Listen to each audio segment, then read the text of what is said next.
Welcome to Growth Uncut, a podcast talking to different people around the world around how we can upgrade justice to make it more compassionate, more evidence-based, more trauma-informed, and ultimately more effective so that it serves the communities and helps people grow within the justice sector.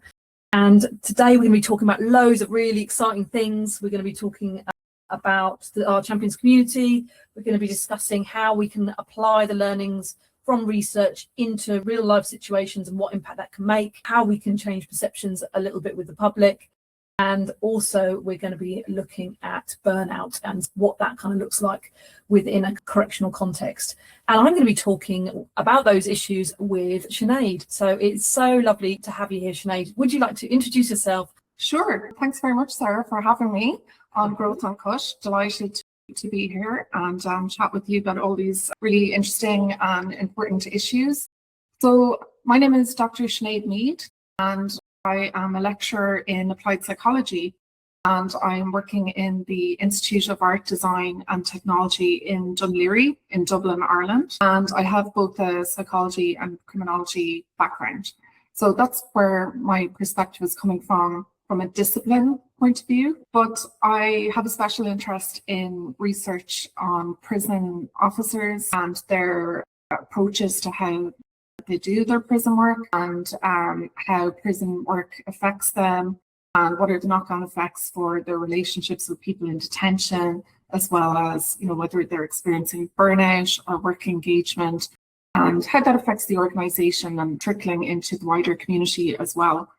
So I got interested in that area because in 2008, I was part of an academic team of lecturers at Atlantic Technological University in Sligo in Ireland and a team of officers at the Irish Prison Service Training College that co-designed and co-delivered the first higher certificate in arts and custodial care programme for recruit prison officers.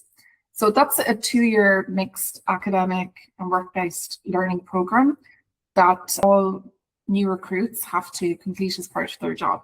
So while I was working on that program, I was teaching psychology, communications, and professional practice and development alongside other lecturers and prison staff to the recruits. Having never worked as a prison officer myself, it was a really challenging job, but it was also really rewarding because I just got this window into a whole new world of prison work, and it was just fascinating. It was brilliant. During the program, the first, say 9, it's now 12 weeks, but the first 9 weeks back then, the recruits were based at the training centre, and then they would go out onto familiarisation, and eventually then they would be posted in prisons. So I got to see transformations in them over the course of those first 2 years in their job. And some of those transformations were really positive. Some of them were negative. Some were in between. So for example, some recruits drew a lot of confidence and a great sense of shared identity from being in the organisation, being in a uniformed organisation. They got a great kind of almost buzz out of working in the prisons and learning all about their job. Some of them kind of quite stressful, and they might have had difficulties adapting to like the shift work and traveling to their workplace, commuting, all that kind of stuff. Some of them adapted very well to the occupational culture. Some of them struggled with that.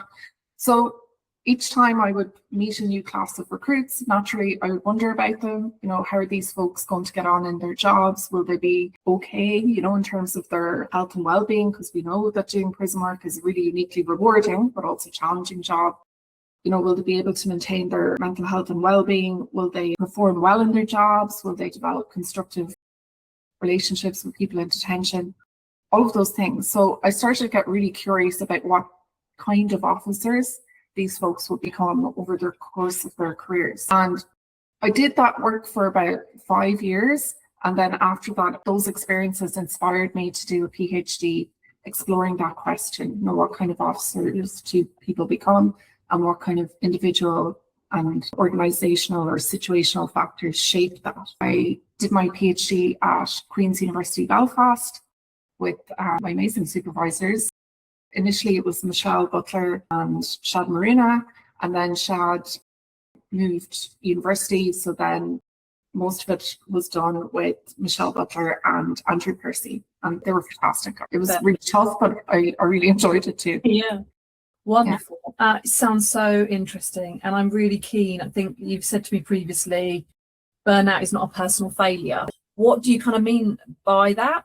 And I guess what have you learned about prison officers in that time, you know, in terms of within the context of burnout maybe, but just in terms of the challenges of the work, or just tell us a little bit more about what you found.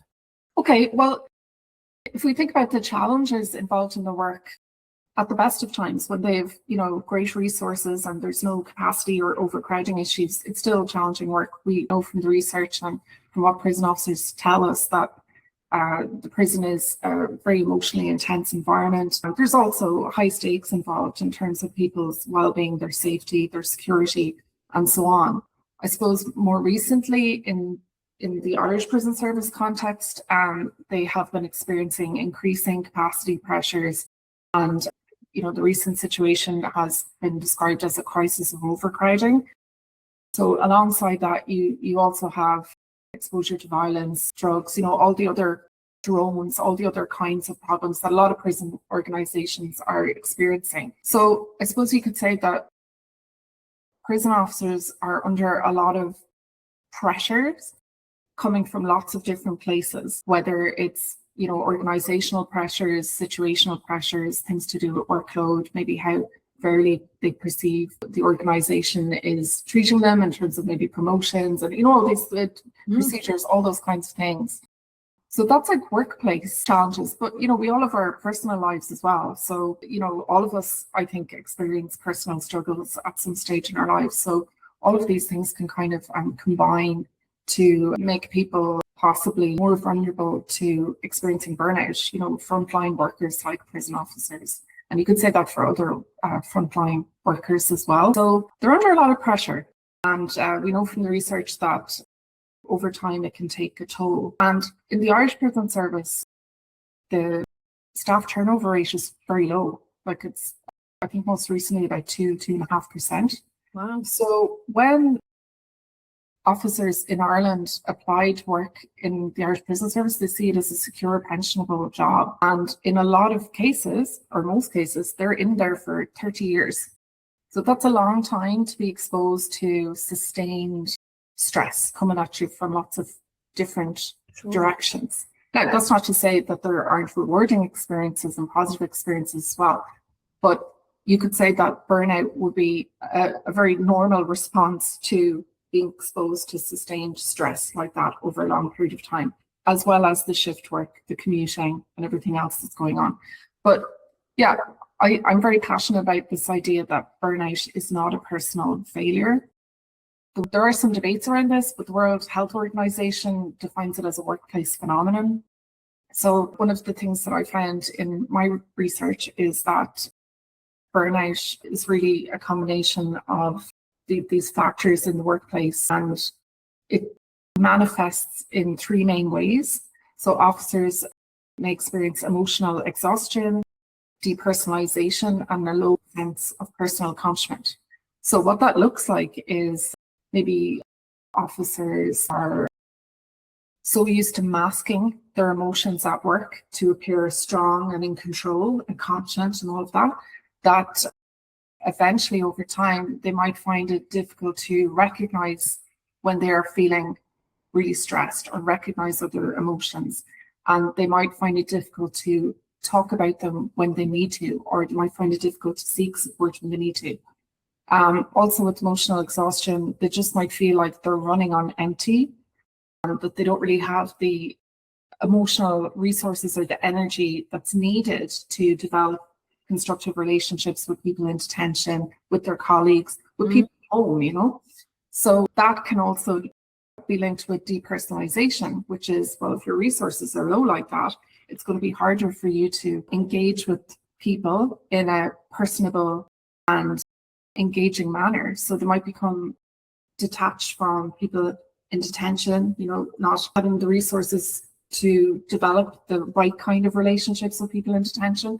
But that can also spill over into home as well. And then they just might feel like they're on autopilot, you know, that they're just going through the motions at work, feeling really busy, like they're doing loads of hard work, but there's nothing tangible to show for it at the end of the day, feeling like they're never really getting anywhere with it. So that can be a low sense of personal accomplishment. And that's really tough on people. And if you're used to masking your emotions and appearing strong all the time, it can be really difficult for you to seek support. And also, unfortunately, there are some stigmas around burnout as well as mental health. So sometimes people would be afraid that if they say that they are experiencing these issues, or if they look for help, that they might be seen as weak or incompetent, or that people might say, oh, that's just because of the kind of person you are, you need to toughen up or whatever. So I think this message of burnout is not a personal failure is really important to get across. And it's also really important to understand that it's a combination of factors that are related to whether officers are burnt out or experiencing work engagement, and that we need to try to prevent that, but also support people who are going through that to recover. Yeah. And there's a message of hope in that. And, I've been in a lot of prisons that feel that as a collective sometimes, like when a prison has been struggling for a really long time and they've had some, really high levels of violence or harm, as well as, like you say, that impacting on family life. I mean, as an upgrade, we obviously want to address that, right? We want to address that on a kind of systemic level, because for me, there's something about we've engineered an environment that makes it really hard to recover because of the current kind of culture that we have maybe in some of our prisons. We talk about the small wins, we talk about the 1%, we talk about the things that we can maybe do to help that. Where could we start? Because that's an overwhelming thing, isn't it? When a whole organisation is maybe geared up to, to being quite susceptible to burnout. Where would a leader start? Where would an officer start? Any advice that you can give to those that might be listening and thinking, goodness me, that's me, or that's my organisation? Well, one of the things that I've been working really hard on since I finished my PhD is trying to apply the findings, like feed those findings back to the officers, because that's really where the value is in the research, to try and apply it to make some positive change. And as you said, that tends to happen in really small steps or little small wins. But we have had some small wins over the last couple of years. So for example, I was at this really amazing Europris expert group on staff wellbeing in Vilnius in Lithuania. It was in 2024 or maybe 2025, but I was there presenting my PhD research findings, and it was a great opportunity because they were mostly practitioners, so the right audience for me. And at that event, it just happened that a governor that I knew, Governor Shane Kitson, was presenting about his work and his colleagues' work with the Employee Assistance Programme in the Irish Prison Service. And actually, Shane had previously helped me organise parts of my research. So it was a really nice full circle moment for us to meet in Vilnius in Lithuania. So we went for a cup of tea and cake in a cafe, which was fabulous. And we started plotting how we might be able to use the research findings to support the work that the EAP are doing and create some kind of positive change. And actually, before that, I had sent a briefing paper on my research findings to Karen McCaffrey, the Director General of the Irish Prison Service, and she had sent it to senior prison staff. So Shane had got that already. So it was a great meeting, and we talked about the possibility of, doing something like maybe a mental health campaign or something. We were just brainstorming ideas, and then eventually Shane introduced me to a governor in the Irish Prison Service Training College called Bridget Allen, and the three of us started plotting more about how we could apply the findings. So eventually we come up with a plan for a pilot national support mental health and wellbeing awareness campaign that would be specifically focused on prison staff. And we planned that to take place during EU Mental Health Awareness Week in May, just gone by.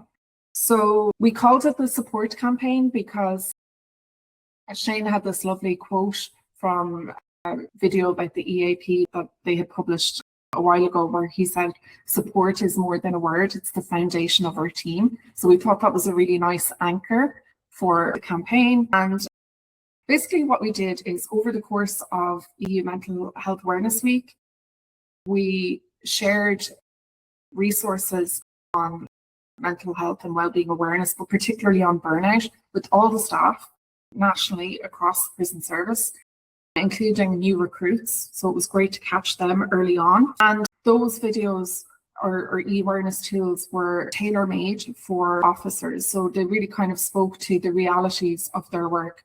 They spoke to, the kind of occupational culture that they're in, the kind of organisational challenges that they might face and so on.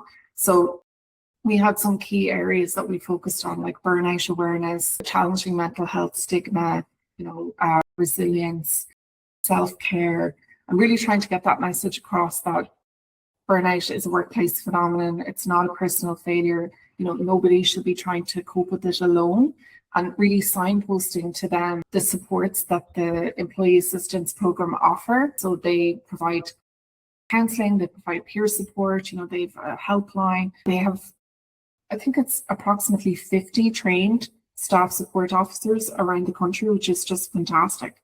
And there was an officer in the training college, Mairead Connell, who put her IT skills magic into combining, say, my research findings, other evidence-based facts about these topics into these videos that were shared with all staff. And we made sure that they were only about 5 minutes long each, because who has time when you're working in a prison to watch really long videos? But also there was flyers and posters. It was great. So there was a lot of creativity and a lot of teamwork going on. And also, and you might notice I'm wearing a green ribbon, we collaborated with a national mental health charity called Shine in Ireland, and they're very much focused on building awareness around mental health and wellbeing and challenging stigma. So we organised 2 tea coffee mornings all around the country in all the prisons called Let's Brew This, linking in with Shine's Green Ribbon campaign. So we brought the campaign into the prisons and gave out the ribbons to the staff for anyone who wanted to wear one, and encourage staff to just take a moment to have a chat over coffee or tea about the campaign, about mental health awareness. And Karen McCaffrey was really supportive. We had a free tea and coffee for everyone on 2 days that week to catch both sides of the roster. But during that time, I visited Clover Hill Prison and the training college to participate in the coffee morning, because I really wanted to meet staff and talk to them about all these kinds of issues.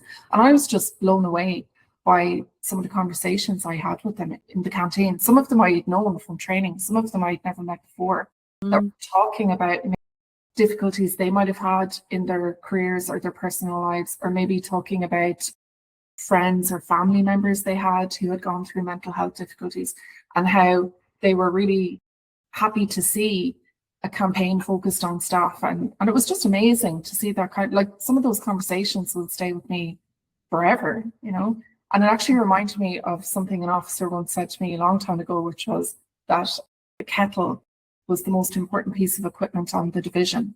That, a lot of the real mentoring, the real deep and meaningful support happens informally over the cup of tea. So it all kind of tied in nicely in that way. So I was really delighted to see that happening. And also that within the evidence-based e-awareness videos that my research findings were included, that it was being fed back to the officers, that, some of the research that was in there was about them and their colleagues, But also another win was that the Prison Officers Association, which would be the trade union for officers in the Irish Prison Service, invited me to share my research findings with their members at their annual National Delegate Conference, which was in Kilkenny this year. And that was just, I thought, so progressive of them to have an independent researcher come in and talk about the research findings, related to their members. And it was just an honour, and it was such a brilliant opportunity to, again, share the findings directly with officers, because that can be a big challenge because they're so busy, to get the findings back to the people your research is about. So that's something that I feel has been very positive this year.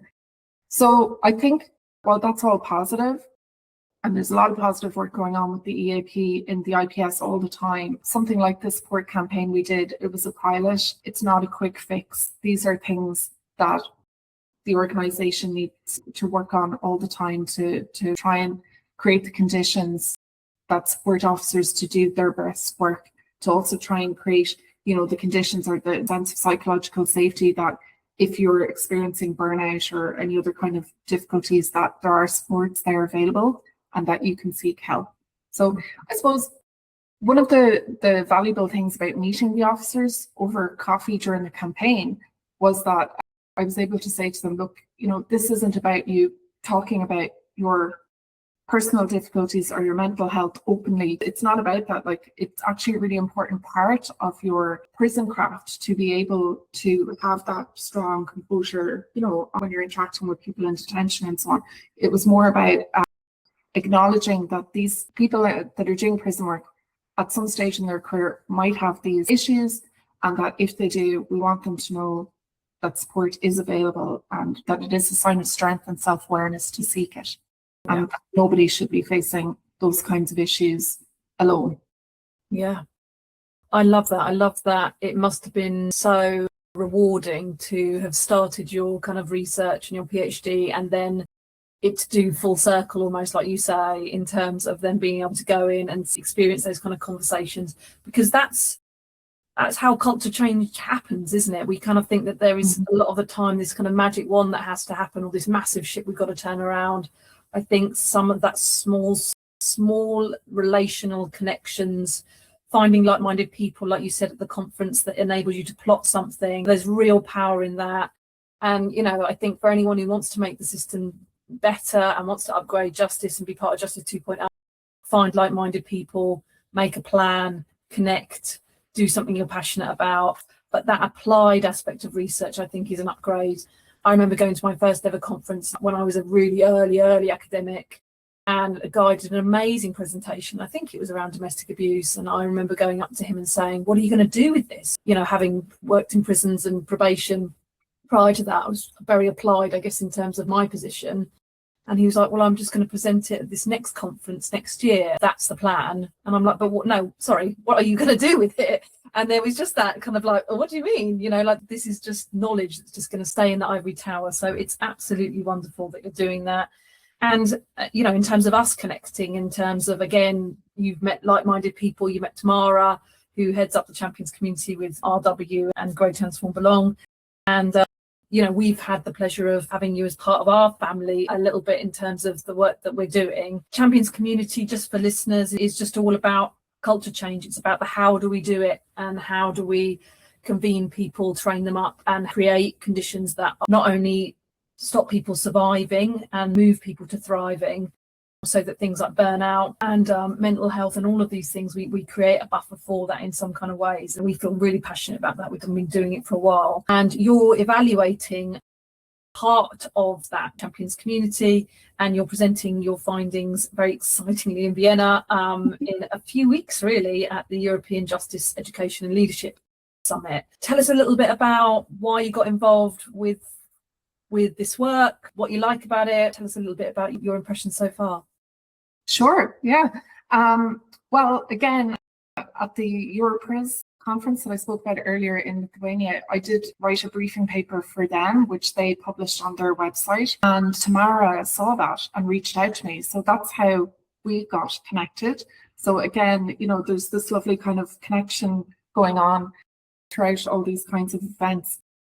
And she told me about the Champions Community program and what they were trying to achieve, in terms of occupational cultural change and helping people in prison to grow and do their best work to, help people in prison rehabilitate, reduce recidivism, all of that. And I just thought it was a fantastic set of goals. And I thought it was really brave to put a program like that together and to do it in multiple countries and to bring people from multiple prison services together to share their experiences and try to implement changes in their prisons that would bring about positive change. So I just thought it was really brave.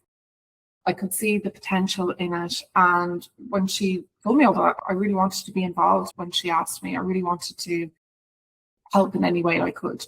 So I'm delighted to be part of the program evaluation, and I'm really excited about the summit and sharing the findings of interviews that I've been doing with the champions about their experience on the program and how it's impacted them and their work, the culture in their prisons, and to hear about all the small wins. And also it's really interesting to hear about challenges too, because there's so much growth in that.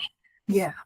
Overcoming challenges. And, I think, as we say, it can make you stronger, that maybe you're better prepared to deal with the next challenge and so on. But we need support for all these things. It has been absolutely lovely listening to your work, and it fills me with joy, but it also fills me with hope. I think for those prison officers or prison leaders that are listening to this, I just, really encourage you to reach out. The resounding message that I hear is it's about connection, it's about knowing the support's out there, and it's about creating an environment where people feel that they can put their hand up and ask for that support, isn't it? Because like you say, the stigma and the perceptions are still things they're the Justice 1.0 things we got to maybe kind of work on a little bit more so that we can have healthier staff and let them do their best work, because it's such a job, isn't it? It's such a tough, complex job, managing an environment, managing people that are also really struggling. So yeah, it's incredibly valuable. So thank you very much. If people do want to get in touch with you, how might they best do that, Sinead? Probably LinkedIn. I'm on LinkedIn. That's probably the easiest way to get me. Yeah. So yeah, if anyone wants to chat about those issues, about research, find out more about my research and the work we're doing with the program evaluation as well and the summit, yeah, please reach out. Delighted to chat. Lovely. Thank you so much. Anything else you want to say? I can see you want to say something else. Go for it, Sinead. Yeah, I suppose I just wanted to go back to the initial question that I was inspired to investigate for my PhD, which is, what kind of officers do people become and what kind of factors influence that, and is that related to whether they experience burnout and their relationships with people in detention, the quality of those. So I did interviews in 5 different prisons with 24 officers spanning different prison grades, and I was really asking them what they thought about these prison officer typologies that we see in the literature.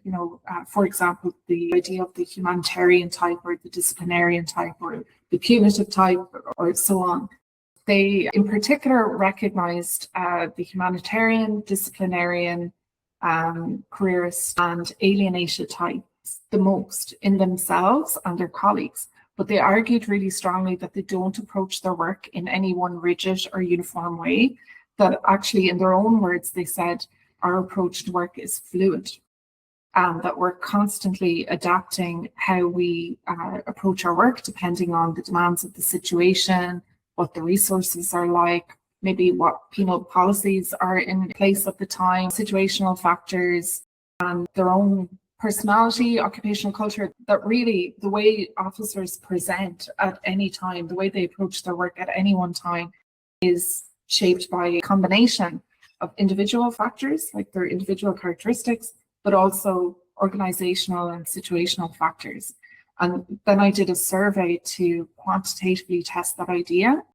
And while I found evidence of different subgroups of officers, they shared all of the characteristics associated with the humanitarian, disciplinarian, careerist and alienated types, but to different degrees.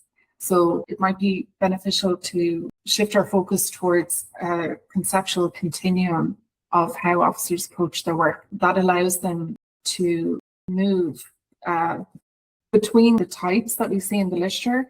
So maybe today they might be experiencing feelings of alienation and burnout, and they might not be so engaged in the work, maybe just doing the minimum. But then maybe things that are going on at work improve, or their personal lives improve, and maybe 2 years later, with the right supports, they're at what we call the all-rounder end of the continuum, where they have better adaptation to the work environment and they're more engaged in their work. And I found that where they fell on that continuum was related to whether they were experiencing burnout and how they perceive the quality of relationships with people in detention. So I think that's really good evidence to show that, again, burnout is not a personal failure, that prison staff are adapting all the time. Like you said, it's a really highly skilled and complex job, and we need to support them and create the conditions that keeps them moving towards that all-rounder end of the continuum, towards adapting to the prison environment and being engaged in their work in a meaningful way, you know, and that has positive knock-on effects for their well-being and also relationships with people in detention, which is the core of it all. You know, as an officer said to me in one of the interviews, this isn't exactly verbatim, but it was something along the lines of, Sinead, it doesn't matter if your numbers are up or down.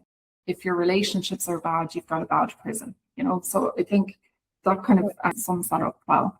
Yeah. Sorry, Sarah, that was a bit rambly there. No, it wasn't. It was beautiful. It was beautiful and so valuable. It's so interesting in terms of what you find. And a lot of the time, you know, we talked a little bit about the public perception of prison staff. It is real jail craft, isn't it? It requires a lot of analysis, and when done well, when done with intelligent trust, when done well with those skills, when done in an environment that enables people to thrive, it is a really challenging job. And so that, for me, that needs to be translated in terms of the training we give staff, the supervision or support systems we put in place that are structured and embedded into our everyday life, rather than, if you've got burnout, put your hand up, which a lot of the time is really hard to do when, exactly like you say, we've got, I'm living the dream, I'm okay, I'm fine, kind of masking that goes on a regular basis in prison. So it's the culture change stuff, it's embedding that stuff, it's the self-awareness stuff. There's so much to do, I think, in this space. And your research highlights that beautifully in terms of, you know, there is a responsibility. It's not all on the shoulders of that human who goes in and wants to be a prison officer. They've made an incredibly brave choice, and we need to step up. And by we, I mean government, I mean services, I mean the public, to just ease off a little bit and recognise the complexities of a job that not many people can do, I don't think, particularly in terms of those staff that still have that hope and still have that passion and that humanitarian approach, and, you know, that firm and fair but that respectful approach, to maintain that in spite of what they're going through. I don't know how they've done it. Hats off to anyone who can do it, because it is nigh on impossible in light of the system we designed for them. And that's the bit that breaks my heart a little bit sometimes. So yeah, thank you for talking a little bit more about it. And I think it's just wonderful, and we wish you the best of luck in terms of what you're doing. If there's anything we can do to support you in that and to share it, I'm absolutely sharing it with our growth prisons that we're currently working with in England and abroad, in terms of Czechia, Germany and Malta. It's fascinating stuff. So yeah, thank you so much. Thanks so much, Sarah. I really appreciate the opportunity to speak to you today. And, you know, just thinking about my own role, something that I'm going to try and do going forward is try and get my research out to the general public more, you know, because, as you say, to kind of counteract those maybe misunderstandings that people have about prison staff and the work that they do. So that's something that personally I'm going to work harder on. Wonderful. Thank you so much. And if we can help with that, we're absolutely there. Thanks, folks. Thanks for listening. Love to you all. And if you want to hear more about Justice 2.0, check out our website, www.growtransformbelong.com. There's loads of stuff. There's packs in how to get involved with Justice 2.0. We co-define, we co-own this movement. So it's not a GTB thing. We can all upgrade justice in our everyday practice. So reach out, get in touch, join the conversation, and thanks so much. Thanks so much, Sinead, again. Thanks, Sarah. No problem. Bye, everyone. Bye.